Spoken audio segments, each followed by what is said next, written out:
have Matt here from Pressman Auto. He's going to tell us about what car are you showing us? This is the third in my People Mover trilogy. That's a good thing to say. I feel like I'm always squinting when I'm making these videos. Yeah, no, this is one of the most popular People Movers right now. Go try to buy one at the Kia dealership, and you will learn that Kia has become a powerhouse in the last decade. So this is Kia Telluride. This is the LX model, so it's super duper high end.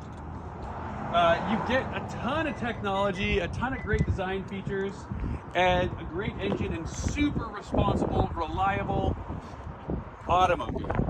In fact, your sister bought one of these. So there you go. And they're really quite nice, honestly. So let's come over here. You can see, so Kia went over to Germany and they poached a bunch of Audi designers, and so you got a lot of really progressive design language that you wouldn't get in other vehicles. So this one, you hop in, you can see a big infotainment screen, which is great. It's an all-wheel drive.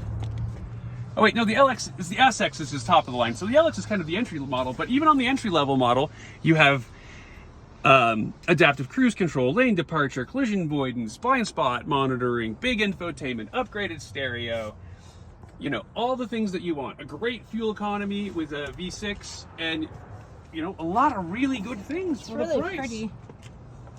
Like really pretty. We sell tons of Telluride. Now this is is there a long version in this where the trunk would be bigger? No, this is you know, they don't go up into like the Ford Expedition size.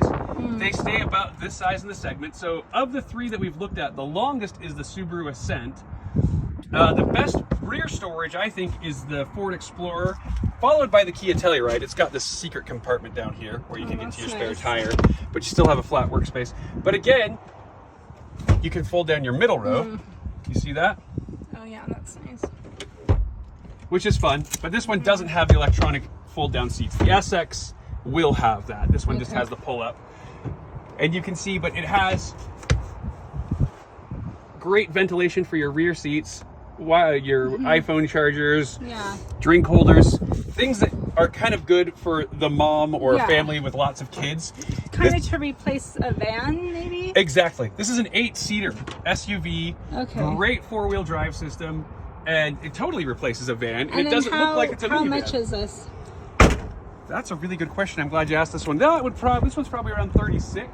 Okay. Just inside the market segment, they're very expensive. This one's all-wheel drive. They come in front-wheel drive also. So they're not very expensive. Cheaper than an Odyssey then. You know, it honestly is. When you look at a Honda Odyssey that is front-wheel drive only, you're going to pay $36, $37. For a brand new one, you're going to pay $50 grand. I'd have this than an Odyssey. Right. I mean, the trunk space isn't great, but it's not that great in an Odyssey either. It's not. And, you know, there is an 8-month waiting list if you go to an actual dealer to get these. And I have a bunch of them. I have a bunch of different trims, too. It doesn't have the sunroof. This one does not. The other one does have the panoramic sunroof, the SX, not the LX. Okay, and what's the cost difference? You get up to the SX and you're in the mid 40s, 45 to 40, but still, 48,000. that's entry level Odyssey, isn't Oh yeah, it? no, I have a Toyota Sienna that's 40 grand, you know, $45,000. Or to get another 8-seater like the Ford Expedition, you're in 50,000 grand territory. Yeah. Or again, the Honda Pilot, which isn't quite as fancy, you have, you know, a similar price point. And with the sunroof, does it look any different besides just having the not too drastically. I mean, if you don't want a sunroof. The lines are awesome. The line, yeah, it is. It's not going to be too different. And the sister car to this car is the Hyundai Palisade. And it's a great automobile and a great choice also. Just a little bit different design language, but the same chassis, the same transmission, the same engine. And interior and exterior look a little different than the Kia Telluride, but the same kind of reliability.